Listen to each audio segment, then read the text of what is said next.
Boa noite.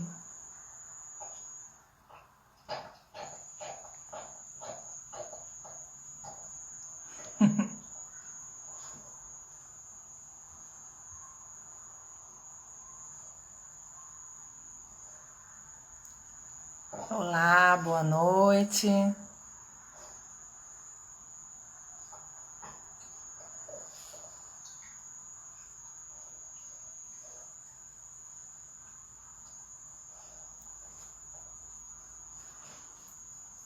Olá, todo mundo chegando. Esperar o convidado entrar para a gente poder começar a live.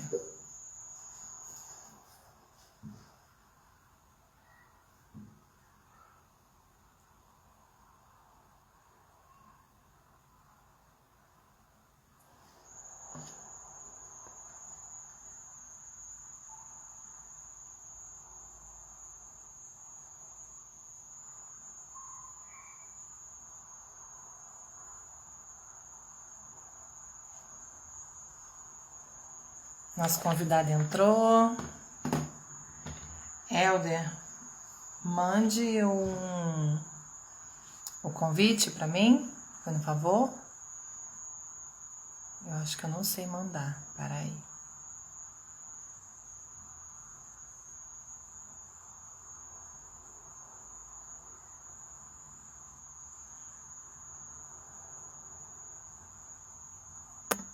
Deixa eu ver se eu sei.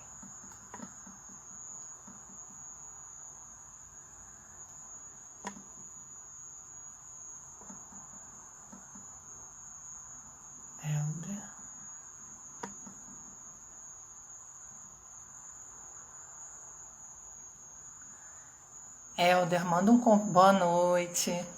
Manda um convite para mim, para eu aceitar, fazendo favor.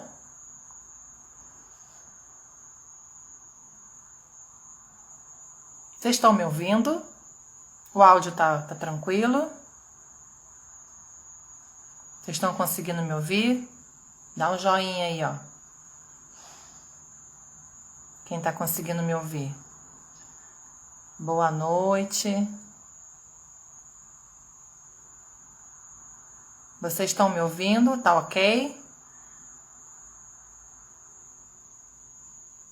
Tá ótimo, que bom. Ai, ótimo. Deixa eu só ver como é que faz para enviar um convite. Cadê Helder? Helder. Eu vi que ele já entrou. Tô aqui. Entrar ao vivo com o Helder. Deixa eu ver se dá certo.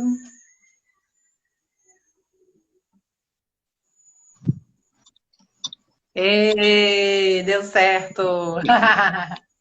Agora foi. Deu certo. Tá Bem me ouvindo? novatos na tecnologia, né? Tá me ouvindo direitinho? Dá Tô para te sair? ouvindo.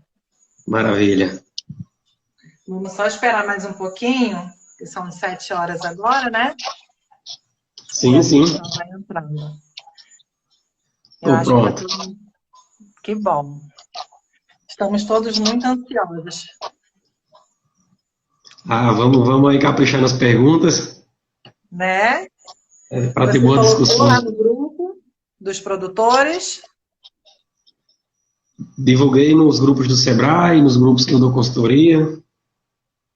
Ai, joia. A gente Pessoal, também divulgou aqui nos grupos dos nossos produtores, né, de apicultura, e no grupo dos técnicos em geral, enfim, todo mundo convidado. Família. falar um pouquinho sobre as abelhas, sobre esse mundo aí que encanta a gente, né? Sempre. Ai, bom, eu sou suspeita, né? Eu adoro, não crio, mas tenho pretensão de no futuro criar mais abelha sem ferrão. Confesso que eu gosto mais da abelha sem ferrão. Eu particularmente gosto de todas, eu não tenho o que discutir, não. Você é suspeito. É Boa bom, é noite, interessante. pessoal. Os Bem-vindos. bagagem de consultoria, Daphne acabou de entrar. Oi, tio Helder, cadê a benção de tio? Cecília. Isso, Oi, vai me tio. ajudando aí, que eu até botei o óculos aqui meio cegueta, mas você vai me ajudando a ler aí o pessoal que foi comentando. Ah, é. Daphne, beijo. Estão perguntando aqui quando é que vai ter curso em São Paulo do Potengi. Ah, aí eu não sei, não. Aí tem que ver com o pessoal lá do GEAP, com a Malu. Tô passando as Ah, minha mensagens aqui para ver se. gerente, entrou, Isaura. Milena da Gajo Consultoria. Meu amigão André, tá só chegando pessoal aí interessante. Coisa boa. Mas, enquanto isso, pessoal, a gente não dá o pontapé inicial. Como é que está a questão do panorama aí, do calendário apícola, se outras regiões... Eu falo porque, assim, estou trabalhando no Governador de Cerro Rosado e Baraúna, não, por enquanto ainda não em Guamaré, mas eu creio que agora em agosto a gente retorne. Mas eu estou em São Miguel do Gostoso e Touros e eu percebo que o calendário chuvoso esse ano foi complicadíssimo. Então, não deu para fazer muita coisa, não. Eu acho que o pessoal também, Ismael, o pessoal vai entrar aí daqui a pouco, estava ansioso aqui para entrar, estou até aqui com o WhatsApp aberto no computador, vendo o pessoal, Michele, e eu acho que eles vão interagir um pouquinho mais com a gente Pois sobre é, isso, mas acho que a dificuldade geral, né? demais. Quem tiver aí, pode comentar aí na live, que é para a gente ter um panorama mais preciso, né, do que aconteceu, porque, olha, de uns 3 anos para cá, a gente tem tido anos bem atípicos, né? Ou chove demais ou não chove, e Uhum. tá bem complicado o panorama da gente com relação à chuva, né? É. Você quer falar um pouquinho sobre a sua formação, sobre o seu trabalho? Já que o pessoal está entrando, a gente vai. Eu já tenho umas perguntinhas já aqui preparadas, né, sobre o seu tema, mas se você já quiser começar falando, fica à vontade. Pronto, vamos lá, vamos lá. Meu amigo Ricardo, cara, 10 aí. Meu amigo André, Daphne, pena, né? 100 milímetros só. Teve região que ia chover 600, 700, só choveu 60, né? Mas vamos lá, Gabi. Me chamo Helder, tá? Helder da Câmara. Sou consultor do Senar desde 2012. Então, foi no Senar que eu desenvolvi minha primeira experiência profissional na apicultura. Sou técnico agrícola, formado em 2006 pela Escola Agrícola de Jundiaí. Tenho graduação em zootecnia, me formei no ano 2013. Tenho pós-graduação na área de manejo sustentável do semiárido, na parte de apicultura. Sou consultor do Sebrae desde 2014. O que mais? Já tive passagem pela Emater e por alguns cursos técnicos, né? ETEC, curso técnico à distância, já fui tutor em um curso lá de apicultura também. Então, graças a Deus, tenho atuado hoje no projeto Agronordeste, por parte do Sebrae, em Governador de Cerro Rosado e Baraúna, e eu estou com um projeto também, junto com o Sebrae também, ali na região de Touro, São Miguel do Gostoso, Maxaraguape, Pureza, João Câmara, Jandaíra, Parazinho. Tenho atuado também junto com o pessoal do Ministério da Integração Nacional, pelo projeto da Rota do Mel, né, com a abelha Jandaíra, a abelha sem ferrão, e temos vários parceiros aí, a Prefeitura do município de Jandaíra, a Secretaria de Agricultura de lá também, em especial a Joca, o pessoal da AMEP, o pessoal do Banco do Nordeste, que tem dado um apoio incrível para a gente. Então, estamos aí sempre na batalha, né, para tentar mudar um pouco desse cenário, regional da apicultura do Estado.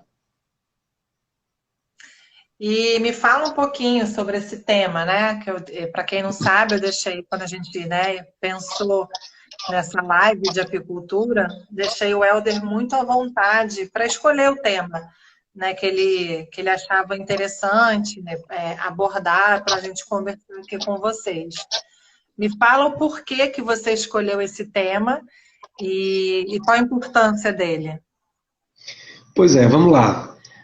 Trabalhar com apicultura não é tão fácil, tá, quanto a gente imagina. Às vezes o conhecimento tradicional que a gente tem, né, que é passado de gerações para gerações, tem algumas brechas que permitem, tá, que o sistema ele fique bem,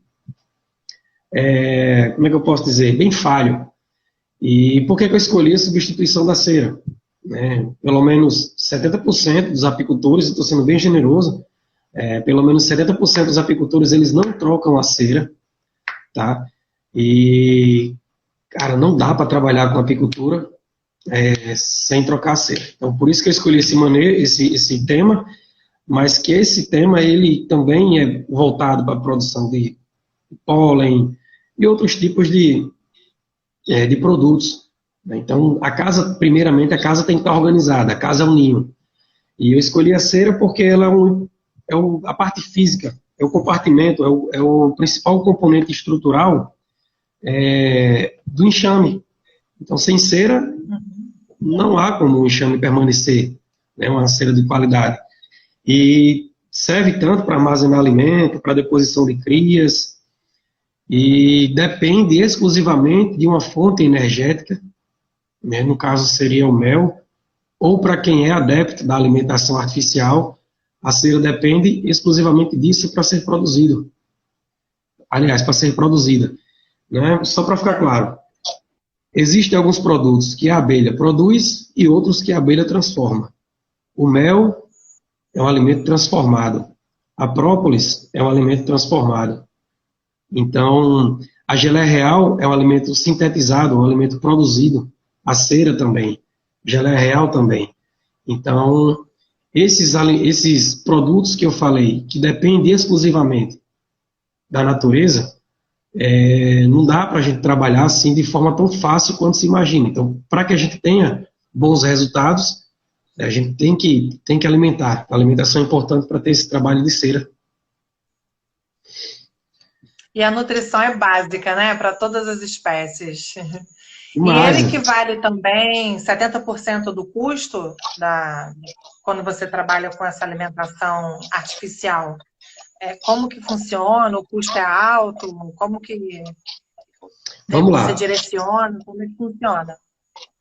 Essa sua pergunta aí é interessante porque parece que dá um empurrão aí nos questionamentos, né? Quando a gente está começando a trabalhar com apicultura, perguntaram aqui, Pedro César Pereira de Almeida, pode, meu amigo, fica à vontade aí. Barraca de mel. Gabi, você dá uma filtrada depois, perguntas, que aí não é bom a gente perder. Pois vamos lá. Não existe uma contabilidade específica para a gente mensurar mais ou menos de forma tão precisa quanto a gente gasta, tá? Com alimentação. Mas eu creio que gira em torno aí, hoje com essa inflação do açúcar, né, dos insumos que a gente utiliza para a produção, eu creio que a alimentação hoje ela fica girando em torno de 60% do custo com as abelhas. Até porque se alimenta o ano inteiro, desde o período de entre-safra até o período de safra. Como um animal, visto como um animal de produção, né, Helder? Como qualquer outro animal de produção, né? A gente tem que fazer esse controle. Deixa eu voltar aqui, que ele perguntou. Cadê? Pode orientar as associações para criar banco de cera? Os apicultores recebem cera e pagam com cera também, assim sempre teremos apiários produtivos? Interessante a pergunta. Meu amigo, primeiro, outro esbarro aí que a gente encontra é com relação à disponibilidade de cera no mercado. Existem ceras que têm uma qualidade duvidosa, por ela ser adicionada de materiais sintéticos, que não é interessante para o manejo, tá? O importante é que ela seja uma cera bem processada, que se utilize equipamentos que a gente consiga fazer esse processamento de forma adequada. Por exemplo, Certo. A gente tem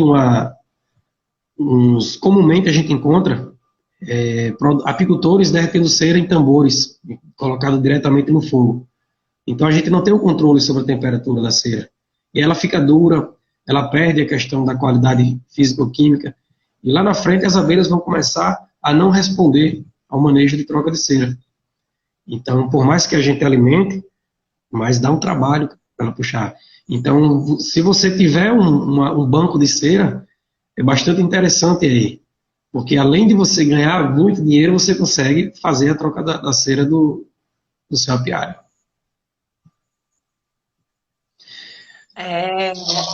O Pedro, que é apicultor e professor em Messias Targino, ele pergunta, por ano devemos trocar quantos quadros numa colmeia, é isso? Vocês me corrijam, viu, se tiver certo. Eu não sou especialista, não, eu sou só uma admiradora. Não, mas deve ter aí, por ano devemos trocar quantos quadros do ninho, né, de cada... enfim. Deve ser do ninho de cada colmeia, deve ser de cada colmeia, ele deve estar perguntando, acho eu. Matheus, respondo já, Matheus. Meu amigão, a troca de cera, ela tem que ser feita todo ano, toda a cera. Então, se você tiver 10 colmeias e tiver condição de substituir os 10 quadros de cera, você substitua, tá? Não deixe passar de um ano para o outro. Porque, primeiro, começa a cera ficar velha, escura, preta, daqui a pouco a rainha não realiza mais postura, começa a dar indícios de ataque de traça, e isso aí já se torna bem complicado, tá? Fazer esse controle. Então, se você tiver a oportunidade de alimentar e de substituir a cera, faça isso. E outra, placa de cera de ninho, se fornece ela completa, tá bom? Não fornece só a isca, não, tem que ser a placa completa. Cadê? Matheus, eu acho, né? Deixa eu ver. Matheus em seguida perguntou. Matheus mora em Morro, no Alto Oeste Potiguar, na cidade de Paraná. Moro, desculpa, Matheus.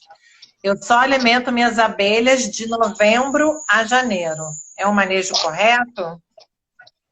Tá fugindo um pouco. Na verdade, sou eu que estou perguntando, complementando a pergunta dele. Está fugindo um pouquinho do tema, né? Mas vamos lá, faz parte. Meu amigo Matheus, seguinte, alimentação de janeiro a janeiro, tá? De acordo com a época do ano, a gente coloca alguns tipos de alimento específico. Por exemplo, vamos imaginar aqui numa situação comum, que eu vejo que muita gente passa, né? Por exemplo, quando é que eu inicio a substituição da cera? No período que antecede as primeiras chuvas, geralmente de 90 dias que antecede, ou seja, se começa a chover em fevereiro, conta-se 3 meses para trás, e aí começa esse processo de substituição de cera. Helder, mas está chovendo, está entrando alimento, eu devo continuar alimentando? Com certeza, tá? A prova viva disso, aqui em Baraúna, que lá é um sertão mais pesado, a seca lá é mais cruel, e observamos o seguinte, né, que quando deixamos de alimentar, a questão de 3, 5, até uma semana sem alimento, foi suficiente para que o enxame consumisse toda a produção da gente. Então volta para a estaca zero. O alimento no período de safra, o açúcar seco principalmente, ele serve para que as abelhas, em algum corte de florada, a abelha consuma o açúcar e ela não mexa na melgueira. Então você tem como tirar esse mel sem ter prejuízo na safra. Chegou umas perguntinhas aqui pelo WhatsApp também. E vou perguntar.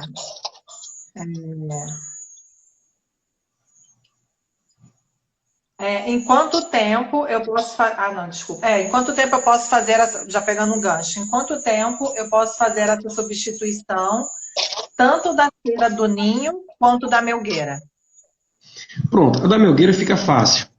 Tá? Passou o período de safra, retira a melgueira, já vai fazendo o processamento dela e guarda ela num lugar fechado, que você sabe que não vai ter ataque de traça, né? Porque dá ainda. E o que é que a gente aconselha? coloca num lugarzinho fechado, ou envolve com plástico bem envolvido para não deixar brecha, para evitar esse tipo de contaminação. E Um pote, uma coisa assim, com tampa, ou só um fio, isso filme, alguma coisa assim resolve? o pessoal tem colocado papel filme, mas pode sim guardar em tambores, pode guardar em estrados, né? Estrados que eu falo é questão daqueles pallets. Você tem que deixar um pouquinho isolado do chão, Sim. envolve bem com plástico, para não haver esse tipo de contaminação. Algumas pessoas têm colocado álcool 70, banhado a cera, que aí isso elimina muito a questão dos ovos da traça. Né? E a cera do ninho, cara, tem que ser trocada todo ano. Passou o período de safra, você alimenta seus enxames só para segurar os enxames, tá? Para evitar a a menor perca possível. E aí, quando vai chegar o período de transição, que é as primeiras chuvas, né? Que não é o período de inverno propriamente dito, são as primeiras chuvas. Aí você vai lá e começa a fazer essa substituição da cera de uma forma mais gradativa. Para quem nunca fez troca de cera, o manejo é pesado. É pesado e é necessário fazer isso, porque senão não tem produção. E esse que você guarda, pode guardar por quanto tempo? Pode guardar de forma determinada. Não tem. Não tem validade. Guardando bem direitinho, armazenando direitinho, pode ficar mais de ano. Fica, fica. Já Se vi for uma cera colocando boa. cachaça aqui. Mas tem gente que coloca cachaça, tem gente que coloca. E, segundo relatos aí, dá certo, né? E o que acontece aí, já pegando um gancho, quando não troca, quando não é substituído? Enfraquece? É isso? Boa pergunta. Vamos lá. A estrutura da colmeia, a do ninho, como eu falei, a parte física é a cera propriamente dita. E aí, na medida que a abelha vai utilizando essa cera, ela vai escurecendo, ela vai ficando dura, seca, os alvéolos vão ficando mais reduzidos, tanto de diâmetro quanto de profundidade, e aí não é mais interessante para a rainha fazer postura nesses quadros. E aí, na medida que isso vai sendo feito com uma certa frequência, a quantidade de quadros disponíveis para a rainha pôr, ela vai reduzindo. E aí ela passa a armazenar mais alimento do que postura, que em determinada época do ano isso não é interessante. Então, vou falar um exemplo claro aqui, que eu faço. Foi um senhor chamado Robson Raad, um consultor do Sebrae também, lá de Minas, cara excelentíssimo aí, referência no mundo com apicultura, e hoje eu consigo ver isso de uma forma mais clara. Troca-se a cera, quando nunca foi feito, tira todos os quadros de alimento, deixa apenas os quadros de cria. Helder, vai ficar só 3 quadros? Fica. Não tem problema. Tira todos os quadros, deixa apenas os quadros de cria. E aí, quando for inserir esses quadros, vai inserindo um por vez. E alimentando com xarope, para os enxames menores, alimenta-se com xarope na proporção de 1,6 kg de açúcar para 1 litro de água. Ou seja, o xarope fica bem concentrado, que é para a gente tentar simular o mel, a textura do mel. Então ele fica bem concentrado. Tem gente que utiliza numa fração menor. Dá um pouquinho mais de trabalho, o trabalho se torna mais lento. Mas a gente utiliza 1,5 kg, 1,6 kg para cada litro de água. E aí a gente fornece essa quantidade de xarope baseado na quantidade de quadros que esse enxame tem. Por exemplo, tem 3 quadros de cria e o resto está tudo lá, preto, velho, né, a cera quebradiça, dura. Retira todos esses quadros, faz a contagem dos quadros de cria e você vai fornecer 300 ml para cada quadro de cria por semana. E aí a gente tem uma resposta. Não forneça mais do que isso, porque se fornecer mais do que isso, ela vai começar a estocar o xarope no lugar que ela era para estar realizando a postura. Então, aquele espaço que a gente limitou, ela vai passar a concorrer, alimento com cria. E aí acontece um bloqueio da postura, E ele, ao invés do enxame responder e crescer, ele vai respondendo de forma lenta e muitas vezes ele não responde. Então, não forneçam acima da quantidade. Ah, Helder, tem 2 quadros, beleza, fornece 600 ml, não forneça 700 ml, forneça 600. E para a apicultura é interessante. Tá? Alimento para uma colmeia é alimento para uma colmeia. Na apicultura, ela não perdoa. Ah, onde come um, come 2. Não. Se você tem condição de alimentar apenas 10 enxames, alimente os 10 como manda o figurino. Não vai alimentar 20 nem 30, não. Então é melhor você trabalhar de forma correta e fazer o manejo que você vai ver a resposta do enxame ao manejo. Principalmente a alimentação. Cera sem alimentação não vai. O enxame demora a responder. Eu acho que já respondeu algumas perguntas aqui, que vocês já perguntaram como que faz, qual o manejo. E aí, pessoal, ele deu um monte de dica. Eu falei com a Ana Paula, né, que é a nossa jornalista responsável pelo Instagram do Senar, e no final aqui eu vou tentar salvar e depois colocar na página do YouTube e tal, para ficar guardadinho. Mas eu acredito que essas dúvidas depois também, quem não anotou aí, né, papel e caneta na mão, essas dicas valiosíssimas que Helder deu, vocês podem entrar em contato com a gente, ou entrar em contato direto com ele, que eu tenho certeza que ele vai responder com o maior prazer. Não estou errada? Vamos lá. Ricardo fez uma pergunta interessantíssima aqui. O que acontece com esses enxames que ficam anos sem ter a cera substituída? Meu amigo Ricardo, eu tenho pegado cada bronca aí. Peguei um agora que o cara faz eu recebi essa pergunta também. Também recebi essa pergunta aqui. E aí, o que faz? Cara, uns 10 anos aí o cara não sabe nem quer trocar uma cera do ninho. Difícil. Meu amigo, existe uma grande probabilidade de enxameação. O enxame não fica. Então, ele foi embora. Sim, ele foi embora, mas às vezes tem outros fatores que contribuem de forma indireta para que ele vá enxamear. Mas, a princípio, o que acontece? Existem outros fatores que se agravam.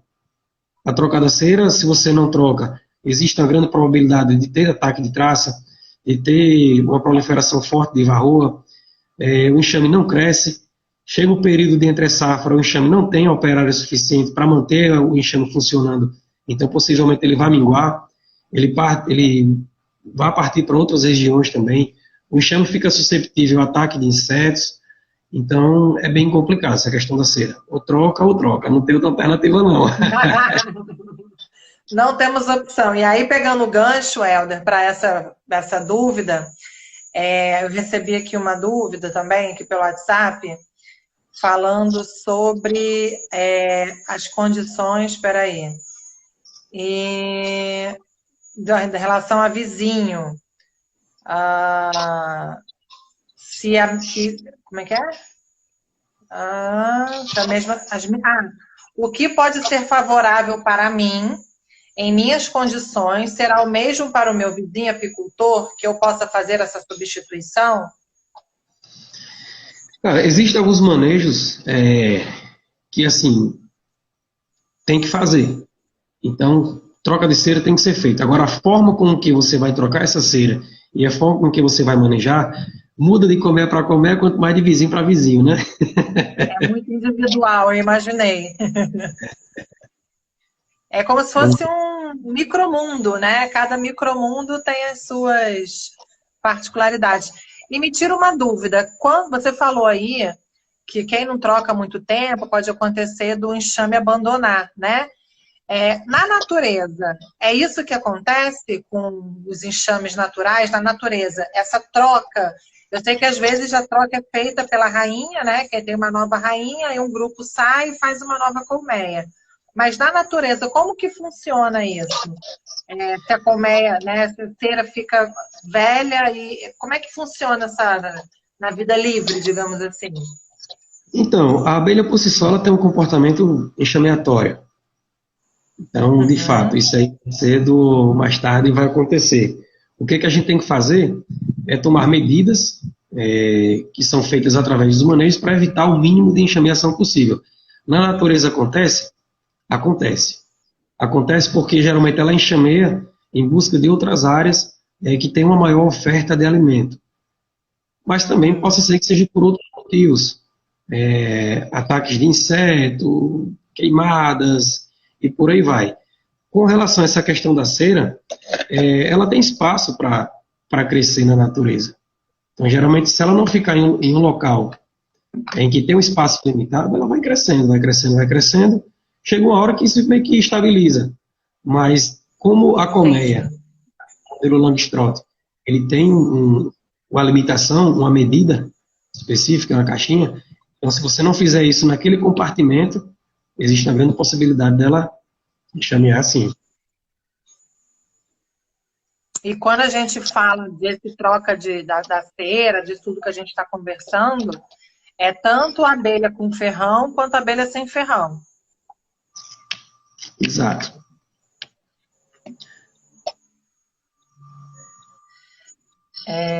Ih, meu Deus, passou um monte de pergunta aqui. Peraí que eu perdi aqui, que eu fui olhar aqui no WhatsApp.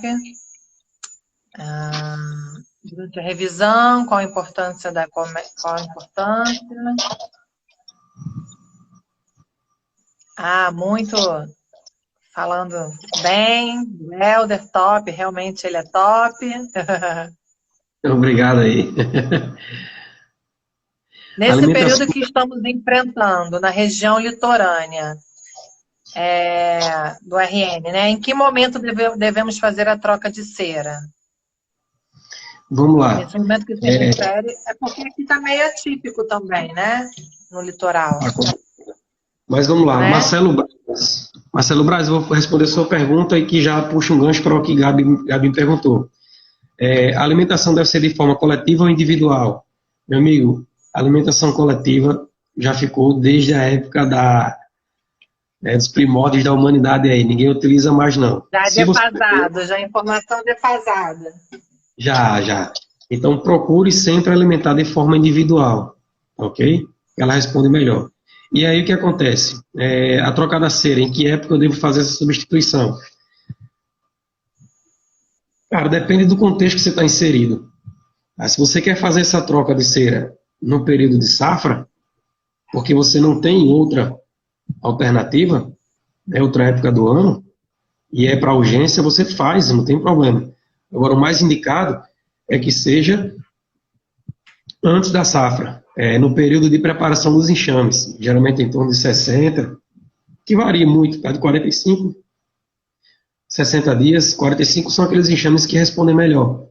Então, se tem chuva em janeiro, você conta 2 meses para trás aí e começa a fazer essa substituição de cera. Conselho que eu dou: alimenta de forma individual, tá? Durante as revisões, você vai preparado para fazer contagem dos quadros de cria de forma bem breve, não fica procurando detalhes, e aí você dá uma alimentação para que esse enxame cresça o suficiente para que no período de troca de cera a gente não perca enxame. Por que eu estou falando isso? Muitas vezes o apicultor nunca trocou a cera, e aí quando a gente vai fazer a contagem dos quadros, tem enxame que está lá com 2 quadros de cria, de 10 que tem. E aí, para a gente poder levantar esse enxame que tem 2 quadros de cria, 3 já é complicado, cara, imagina 2, eu já vejo com frequência. Então, a gente tem que fazer esse enxame ele melhorar um pouquinho só, para que a gente consiga obter uma resposta melhor dele nessa substituição da cera. E uma outra pergunta aqui. Essa troca eu posso fazer no período da entre-safra ou em que momento que eu devo fazer essa substituição? Eita, Josimar, boa pergunta. Meu amigão, período de troca de cera período de preparação. Porque quem trabalha com apicultura, quem vai determinar o quê? A abelha está diretamente ligada às questões ambientais, questão de chuva principalmente. Então, a gente tem que obedecer à questão da estação chuvosa. Vou dar um exemplo aqui que eu trabalhei em Bom Jesus. Lá eu observei que, geralmente no mês de dezembro, caem as primeiras chuvas. Então, o que acontece? Conta-se 45 dias, 60 dias para trás. Porque eu consigo levantar esse enxame, que eu sei que em janeiro vai começar a chover, e quando for em fevereiro que está caindo as principais chuvas, a gente está conseguindo já, o enxame está todo pronto, a parte de estrutural de ninho, de cera, né, principalmente, e a parte do sequenciamento dos quadros, ela está bem feita. Porque para o enxame estar pronto, o enxame tem que estar sequenciado. E aí essa questão do sequenciamento a gente só consegue obter a partir do momento que a gente tem cera trabalhada no ninho. Então tem enxames que a gente consegue obter aí um bingo, 10 quadros de cria embaixo, fazendo troca de cera possível. E aí esses 10 quadros eles conseguem ficar sequenciados, mas o que seria sequenciamento? A quantidade de cria, vulgarmente falando, que nasce, né, tem que ser proporcional à quantidade de cria que vai ter postura. Então, nasce 2 quadros de cria, já tem que ter 2 quadros de cria com a rainha realizando postura. Está nascendo 3 quadros de cria, tem que ter 3 quadros de cria com postura feita já. Então, o enxame nunca vai deixar de ter cria no ninho. E às vezes o enxame cresce ao suficiente da gente precisar de colocar mais 1 ou 2 melgueiras aí. Então o enxame fica extremamente forte, fica muito bonito de se ver, e quando caem as primeiras chuvas, a gente já tem que estar com ele desse jeito aí. O Josimar até pergunta, né, se tem diferença nas regiões, né, Serra, Agreste, Sertão. Peraí, tem uma pergunta muito boa aqui, falando de rainhas. Cara, rainha tem que trocar todo ano também, tá? Tá. Vamos lá, para o que o Josimar está perguntando. Eu estou pensando, cadê Josimar? Cadê você? Peraí. Tu tem aí, Gabi? O quê? Qual pergunta? Pergunta de Essa que eu Josimar. fiz agora, o Josimar perguntou se tem diferença, né, entre as regiões, Serra, Agreste e Sertão. Depois ele fala que está pensando em ter um aviário em Porto Alegre, kkkkkk. E acho que é por isso. Ele mora numa região, deve ter criação.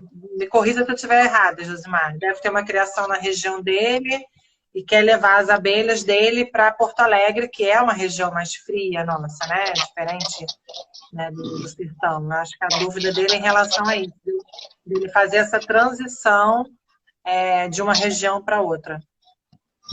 Cara, tem algumas particularidades, tá? Mas foi bem você ter falado isso também. Por exemplo, agora na região de São Miguel do Gostoso, que eu tive lá essa semana, tá ventando bastante. E aí, o que é que mata mais a abelha? É vento seco e que seriam os ventos frontais. Então, se você tem uma colmeia que está incidindo ventos na frente dela, aquele vento seco, ele está matando quantidade de cria muito grande. Então, locais que tem essa questão da ventilação, a gente trabalha com alvado invertido. Ao invés da abelha entrar pela frente do alvado, a gente coloca uma tábua na frente e ela acaba aqui entrando por cima, porque o vento bate e não entra na colmeia. Então não resfria, não desidrata as crias, por excesso de calor também. Então, para as regiões que tem esse vento, é interessante. E com relação à temperatura, Josimar, a gente tem que trabalhar a questão do bem-estar também, tá? Então, a água tem que estar perto, 70 metros, tem gente que bota com 300 metros, já acha longe demais. Tá? Então, 70 metros aí eu creio que seja uma distância legal. E sombra também, tá? Tem que ter. Eu sempre vejo, né, claro, não quando eu me refiro, eu sempre vejo as sem ferrão, né? A de ferrão tem aquele modelo já, né, todo estilizado no meio das matas, enfim. Mas as sem ferrão eu sempre vejo embaixo de um alpendre, embaixo de algum lugar, protegendo essa sombra e protegendo o vento, né? Acredito que esse seja a indicação primordial para você instalar uma caixa. Meu amigo Ricardo aqui fez uma pergunta interessante, cara. Depois do período de colheita, prefere guardar os favos das melgueiras para uso no ano seguinte ou prefere derreter tudo para fazer lâmina? Ricardo, é o seguinte, tem gente que faz as duas coisas. Se você não tem espaço suficiente para armazenar as melgueiras, derrete tudo. A questão guarda as melgueiras não, guarda a cera. Mas eu já vi gente fazer o seguinte, Coloca as melgueiras em cima do estrado, passa um plástico bem grosso envolvendo as melgueiras e ele guarda de um ano para o outro. E ele faz isso, mas utilizando a questão do álcool também é fundamental para eliminar qualquer tipo de sinal de traça. Então você consegue guardar de um ano para o outro, agora ela tem que ficar bem vedada, bem fechada.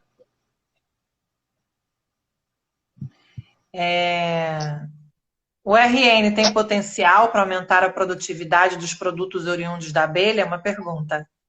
Cara, que pergunta show aí, viu?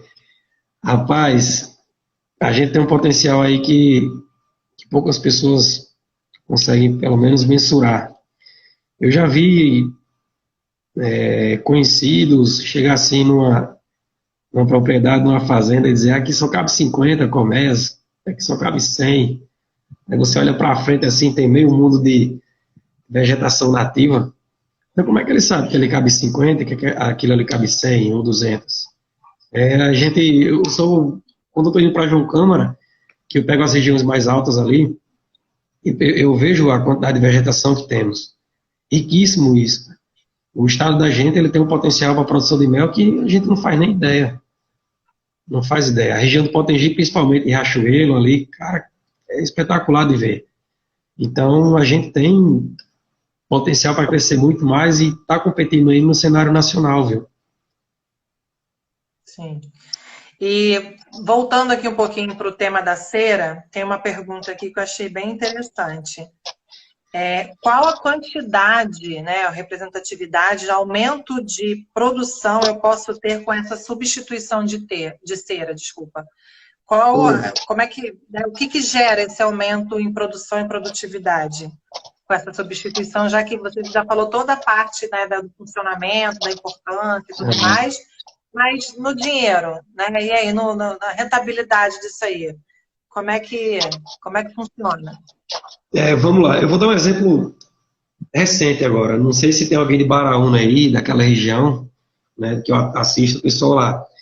Eu estou com 2 apicultores lá que eu tirei o chapéu. Vou citar nomes aqui porque eu gostei pra caramba do resultado deles. Ademir, certo? E tem Ruberlândio, são apicultores de lá. O que eu observei?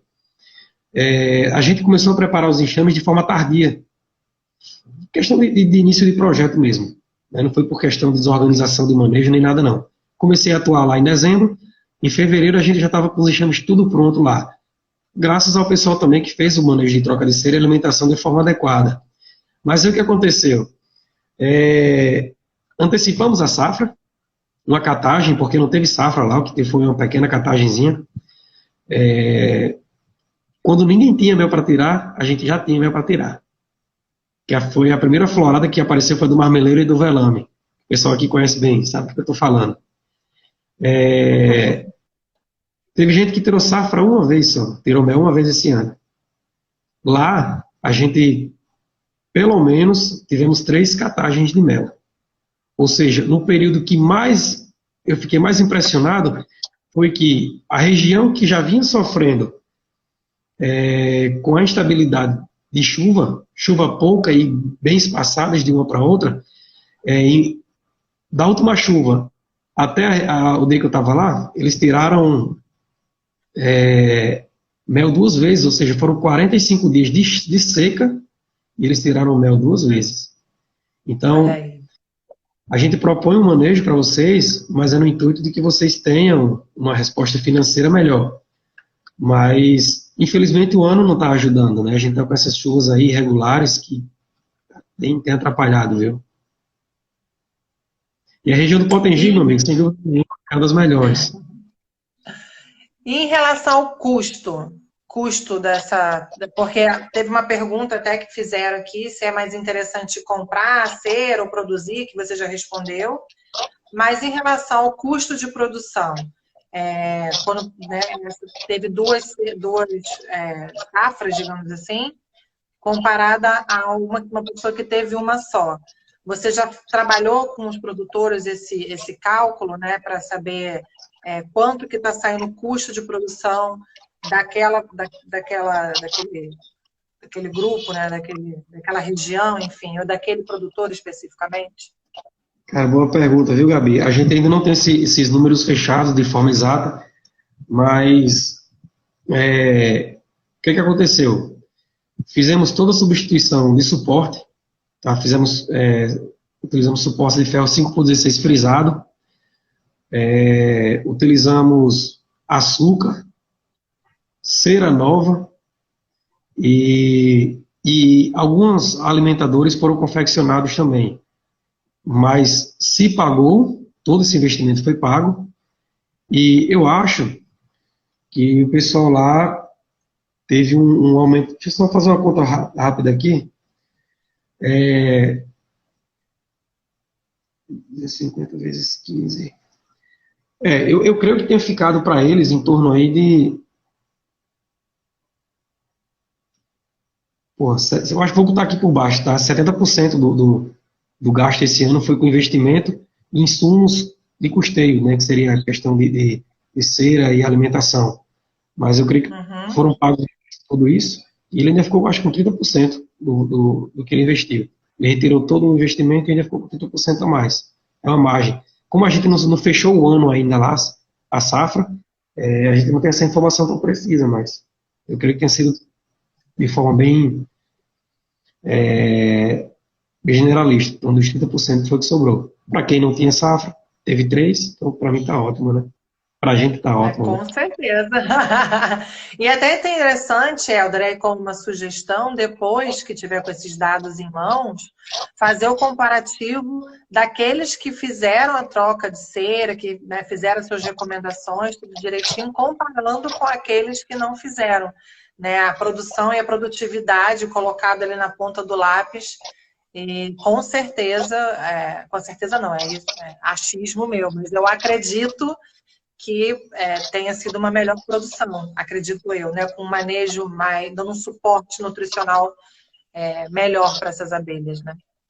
Pois é, aqui na região de Jandaíra, eu tenho um apicultor, acompanho ele por lá, e o que aconteceu? Ele reduziu a quantidade de ninhos para poder disponibilizar mais melgueiras, ou seja, quantidade é totalmente diferente de qualidade.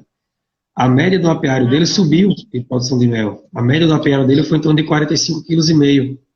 Mas teve 2 colmeias, uma ele tirou 70 e a outra ele tirou 80 kg de mel.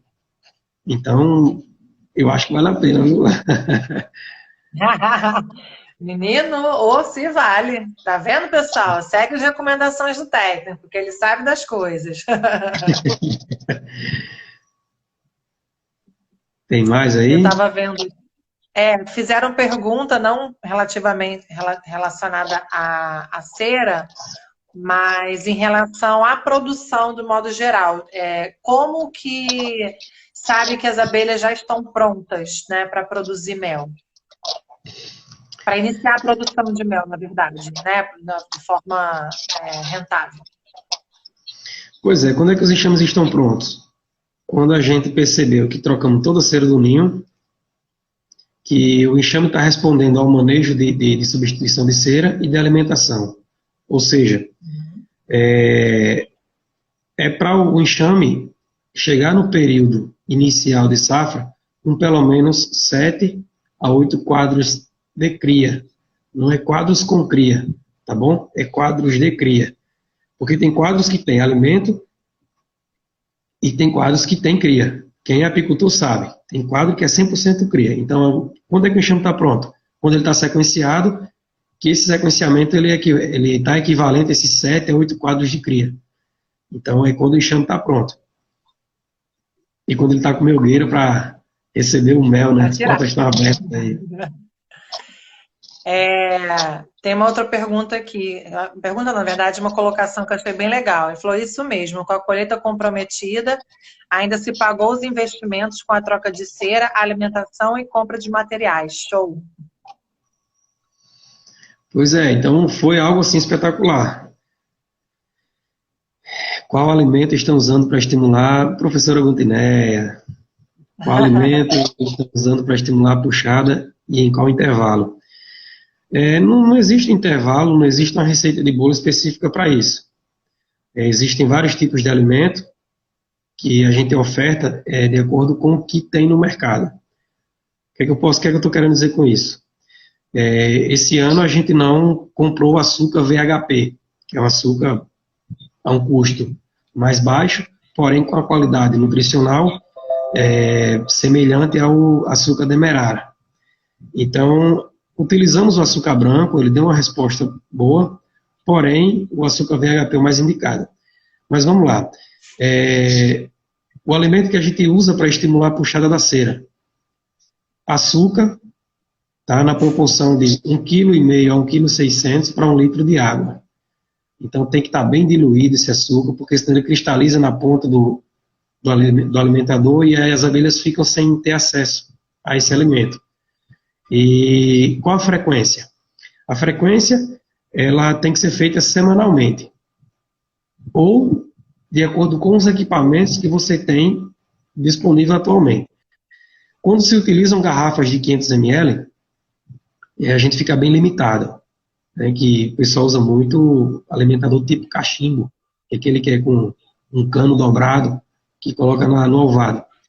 E aí a gente fica meio que limitado a essa quantidade de xarope que a gente utiliza. Mas, por exemplo, 300 ml para cada quadro de cria. Então, se eu tenho 4 quadros, eu tenho que fornecer no máximo 1,2 litro por semana. No máximo isso. E vamos lá. A questão da alimentação proteica também. A gente utiliza bifes de proteína. Bifes de proteína com intervalo de 15 dias. Ou seja, 30 gramas de bife de proteína para cada quadro de cria, mesmo que travar a língua, né? 30 gramas para cada quadro de cria, no intervalo de 15 dias. Então, se você tem 4 quadros aí, você fornece 120 gramas de bife proteico a cada 15 dias. Então, 30 gramas para cada quadro de cria durante o intervalo de 15 dias. Exato.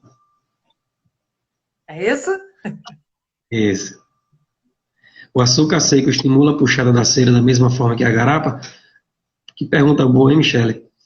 Vamos lá. Michele, é o seguinte, tem o mesmo efeito, tá? Até porque a gente está fornecendo energia. Porém, o xarope ele é mais indicado para enxames menores. Por quê? Para a abelha poder ter acesso ao açúcar seco, ela vai ter que hidratar esse açúcar. E às vezes ela leva tempo para isso. E quando o enxame está pequeno, ele fica pouca gente para muito serviço. Então a resposta se torna lenta e às vezes ele não responde a essa substituição da cera, a essa puxada da cera. Então o que é que eu aconselho? Enxames que tem abaixo de 5 quadros de cera, a gente corre para fornecer o xarope. Acima disso a gente já pode trabalhar com açúcar seco.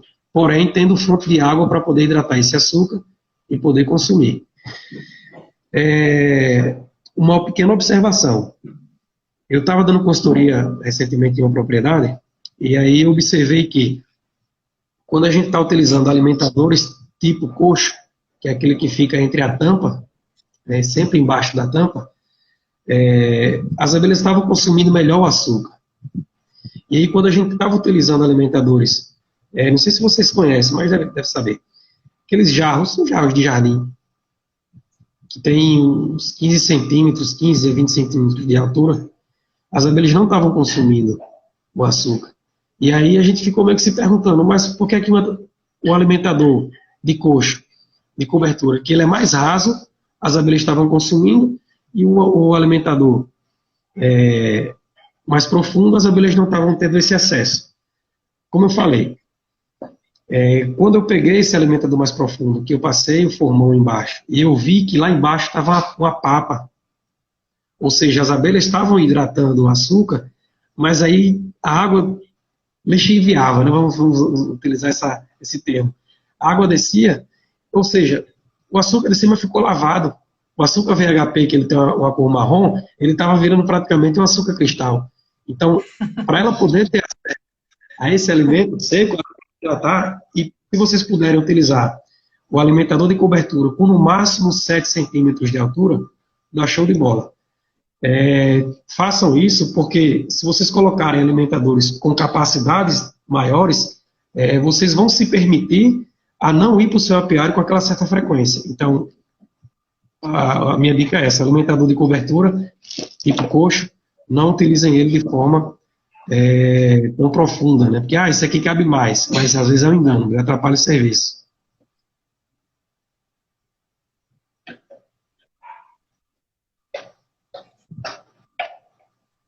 A professora perguntou, esse proteico é para estimular a puxada ou para estimular a postura?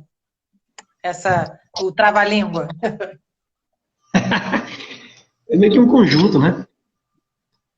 É meio que um conjunto, porque o energético ele ajuda a puxada da cera. E o alimento proteico é para a questão de estimular, na verdade, fornecer proteína para as crias mais novas. Porque a cria mais nova ela precisa de geleia real para poder se nutrir.